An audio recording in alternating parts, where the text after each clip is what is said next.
हाय दोस्तों, आज मैं आप लोगों के बीच में अपने इस प्यारे से यूट्यूब चैनल ENG खलास पर आप लोगों का हार्दिक स्वागत और अभिनंदन करता हूं।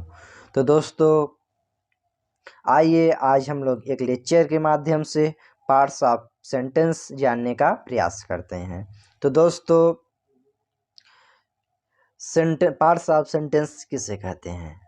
सेंटेंस जैसा कि हम डिफिनीसन अगली वीडियो में बता चुके हैं, तो डायरेक्टली हम लोग पार्ट्स ऑफ सेंटेंस के बारे में बात करते हैं। पार्ट्स ऑफ सेंटेंस दोस्तों दो प्रकार के होते हैं। अभी आप लोगों के बीच में एक कन्फ्यूजन होगा कि अगली वीडियो में काइंड्स ऑफ सेंटेंस के बारे में बताए थे, तो पार्ट्स ऑफ सेंटेंस दोबारा कैसे बता रहे हैं? दोस्तों, वो वाक्य के प्रकार थे और ये वाक्य के भाग हैं। वे वाक्य के प्रकार थे और ये वाक्य के भाग हैं, पार्ट्स ऑफ सेंटेंस। तो दोस्तों, आइए देखते हैं सेंटेंस।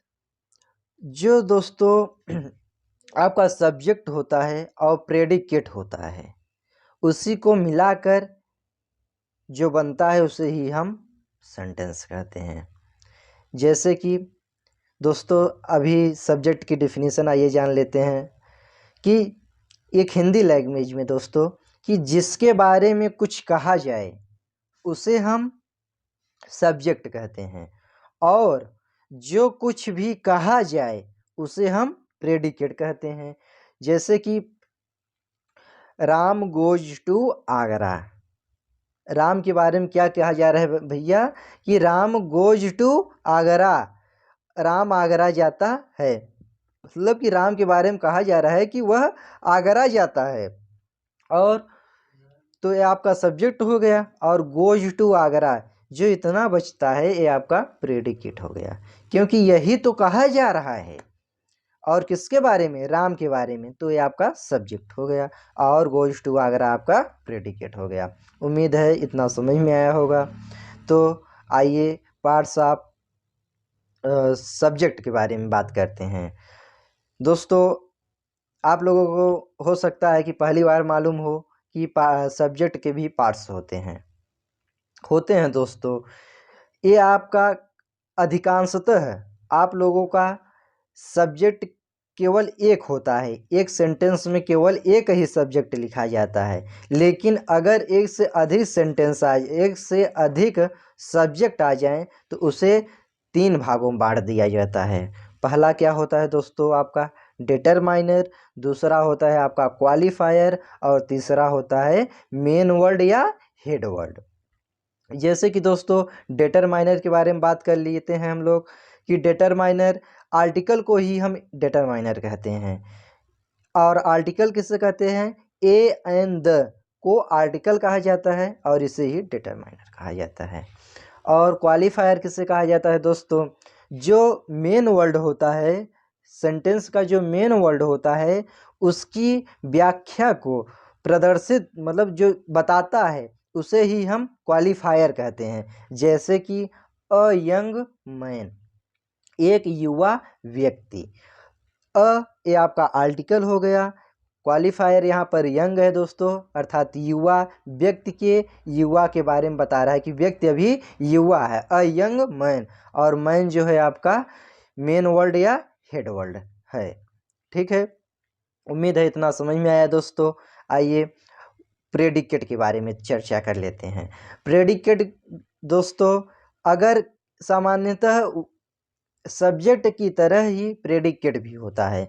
अगर दोस्तों प्रेडिकेट में अगर आपको देखना है, अगर उसमें किसी भी सेंटेंस में एक या दो वर्ड्स आए, जैसे कि एक सब्जेक्ट हुआ और आपका एक प्रेडिकेट हो, तो उसमें एक आपका वर्ब होता है और एक सब्जेक्ट होता है। अगर वर्ब से अधिक अदर वर्ड यूज किए गए हों, तो वहाँ पर इसे हम 2 भागों में बांटते हैं। पहला होता है आपका एक डायरेक्ट ऑब्जेक्ट, और दूसरा होता है इनडायरेक्ट ऑब्जेक्ट। तो डायरेक्ट ऑब्जेक्ट किसे कहते हैं दोस्तों? ऑब्जेक्ट, तो दोस्तों अगर हमें डायरेक्ट ऑब्जेक्ट की पहचान करनी हो, तो हम वर्ब के साथ में व्हाट लगाकर अगर क्वेश्चन करें तो हमें डायरेक्ट ऑब्जेक्ट की पहचान हो जाएगी। जैसे कि एक एग्जाम्पल के माध्यम से देखते हैं। शी रीड्स अ बुक, वह किताब पढ़ती है। तो यहाँ पर दोस्तों रीड्स आपका वर्ब है, तो इसी के साथ में व्हाट लगाकर क्वेश्चन करिए तो जो उत्तर मिलता है वही आपका डायरेक्ट ऑब्जेक्ट है। कि व्हाट रीड्स, क्या पढ़ती है, तो उत्तर में आता है अ बुक, एक किताब पढ़ती है। तो समझ में आया। इसी प्रकार से इनडायरेक्ट ऑब्जेक्ट की पहचान करने के लिए दोस्तों हुम प्लस वर्ब लगाकर अगर क्वेश्चन करें तो आपका उत्तर में जो आता है वो आपका इनडायरेक्ट ऑब्जेक्ट होता है। जैसे कि दोस्तों सी गिव मी अ टॉफ़ी, उसने मुझे एक टॉफ़ी दिया। तो यदि यहाँ पर हुम गिव मतलब किसको, मतलब किसको दिया, मुझे ना, मुझे, तो अ टॉफ़ी, हुम गिव टॉफ़ी, मुझे क्या दिया भैया, अ टॉफ़ी। यहाँ पर जो मी आ रहा है, हुम गिव, किसको दिया अर्थात मुझे, तो यहाँ पर ये मुझे इनडायरेक्ट हुआ। अगर दोस्तों जो इनडायरेक्ट ऑब्जेक्ट है इसको हम वाक्य के अंत में प्रयोग करें तो टू या ऑफ लगाकर इसको लिख सकते हैं। तो उम्मीद है दोस्तों इतना आप लोगों को समझ में आया होगा। तो दोस्तों अगला पढ़ते हैं अगले वीडियो में। धन्यवाद। वीडियो को पूरा देखिएगा और चैनल को सब्सक्राइब कीजिए और लाइक शेयर भी कीजिए। Thank you so much for watching my video.